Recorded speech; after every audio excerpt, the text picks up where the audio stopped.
kalau memang mau terima pahalanya pada hari kiamat, sempurna pahalanya, bisa menjadi penyebab timbangan kita berat, bisa menyebabkan masuk ke dalam surga, maka ikhlaskan niat, sembunyikan. Kata ulama, salah satu penyebab utama daripada keikhlasan datang adalah merahasiakan ibadah.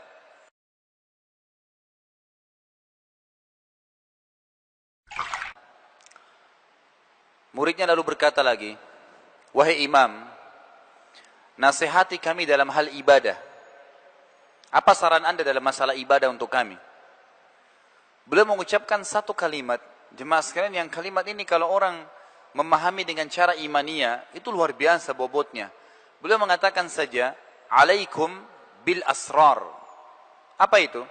Rahasiakan amal ibadah kalian. Selesai. Kalimat ini bobotnya luar biasa gitu.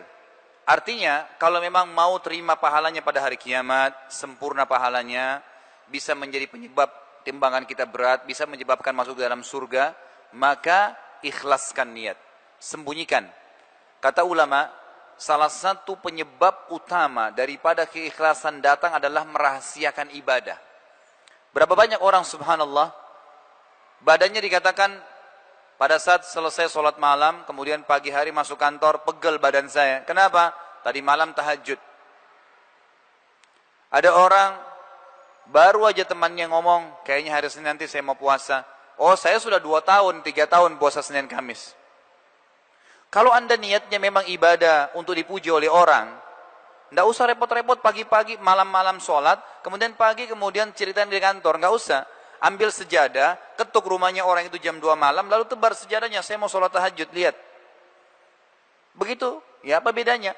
Dan ini sekaligus saya ingatkan, mudah-mudahan ini menjadi nasihat. Tolong sekali lagi, saya tadi lupa sampaikan di awal, kalau ada sesuatu yang saya sampaikan nanti di sini dalam bentuk nasihat, saya tidak pernah niatnya ingin menyinggung siapapun. Niat saya lillahi ta'ala ingin memberikan nasihat, mudah-mudahan ini bisa memperbaiki apa yang keliru dari perilaku kita. Di Indonesia ini karena sekarang berhubungan dengan musim haji, sudah menjadi tradisi kita, itu kalau pergi haji mengadakan acara walimatus safar. Pertama, dari sisi kosakata jemaah sekalian, walima itu dalam hukum syar'i kita hanya dipakai untuk acara perkawinan. Belum pernah ada dalil dalam syar'i kita, dalam hadis Nabi SAW, bahwasanya walima dipakai untuk istilah yang lain. Memang untuk acara perkawinan. Tapi kita membuat acara, maka dibuatlah istilah walima. Penggunaan kosakata bahasa Arabnya sudah salah, tambah lagi safar supaya dikatakan benar. Sekarang saya tanya, banyak jemaah haji saya, itu kalau mau berangkat saya tanya, untuk apa Bapak Ibu adakan walima safar? Oh, untuk minta maaf Ustaz sama orang-orang. Baik, saya jawab, minta maaf itu dalam Islam diperintahkan sepanjang tahun, bukan pada saat mau haji. Oh, supaya saya didoakan Ustaz sama orang-orang. Salah, Anda yang mau ibadah pergi haji, Anda yang doakan orang. Kok terbalik minta didoain gitu? Apa bedanya orang yang adakan walimah safar mau pergi haji itu dengan orang yang mau sholat tahajud nanti malam, siang harinya undang orang makan, baru bilang begini, doain ya, nanti malam saya mau tahajud. Apa bedanya? Sama, mengiklankan ibadah, gitu kan? Padahal sebenarnya para ulama salaf kita, kalau kita dengar kisah para sahabat, para tabi'in, mereka ada yang pergi haji pulang, tidak ada yang tahu kalau dia pergi haji. Pergi umroh, nggak ada yang tahu. Pergi pulang. Mereka pergi jihad, pulang dari medan perang 3 bulan kemudian, teman-temannya kira dia baru datang dari perniagaan, padahal dari medan perang. Nggak ada yang tahu. Kita subhanallah, baru ibadah sedikit saja sudah luar biasa, seluruh orang tahu. Bagaimana bisa Allah Azza wa Jalla terima itu? Sementara dalam hadis sahih riwayat Abu Daud dikatakan, innallaha la yaqbalu min amalin illa ma kana khalisan liwajhi.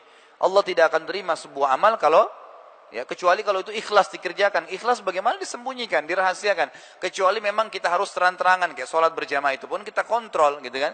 Tapi masalah ibadah yang memang dasarnya disembunyikan, sholat tahajud, sholat sunnah, sedekah, apa saja ibadah yang lainnya, maka dirahasiakan. Ada seorang salaful ummah, 25 tahun jemaah sekalian berinfak, itu tidak ada yang tahu kalau dia berinfak, termasuk yang terima infaknya dia. Disebutkan dalam beberapa athar yang sahih, bahwasanya ada seorang salaful ummah dari golongan tabi'in dan dari cucu Nabi SAW dulunya ya, dari keturunan Hasan, itu memang dalam riwayat yang sahih, dan memang dia adalah orang yang memahami sunnah nabinya alaihissalatu wassalam. Dia menjadikan target setiap malam dia harus membantu 100 kakak muslim yang miskin di Madinah. Habis sholat tahajud, sebelum ke masjid sholat subuh dibungkus gandum sekilo-sekilo. Sampai 100 kilo ditaruh di karung besar, lalu dipikul, naik kuda. Ditaruh di rumahnya orang-orang miskin yang jadi target. Taruh, tinggalkan. Tidak diketuk ya. Ini dari saya, enggak. Taruh, ditinggalin. 25 tahun. Orang yang terima infaknya itu tidak tahu kalau dia yang kasih gitu. Saking jaga keikhlasannya luar biasa. Kapan ketahuan? Pada saat dia mati. Waktu dia meninggal dunia, gitu kan? Baru ketahuan karena bantuan itu berhenti pada saat dia meninggal dan pada saat jenazahnya dimandikan di pundak sebelah kanannya ada bekas warna hitam karena sering pikul barang berat.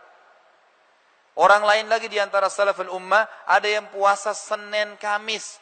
Bukan enggak boleh sampaikan ke istri ya, tapi dia ini pribadi dia berijtihad. Dia puasa Senin Kamis dari awal nikah sampai 20 tahun, istrinya enggak tahu kalau dia puasa Senin Kamis. Bagaimana ceritanya? Dia punya toko di tengah pasar Baghdad, setiap pagi disiapin sarapan sama istrinya. Kalau tiba hari Senin Kamis, sudah disiapin, dia nggak bilang, maaf saya puasa enggak.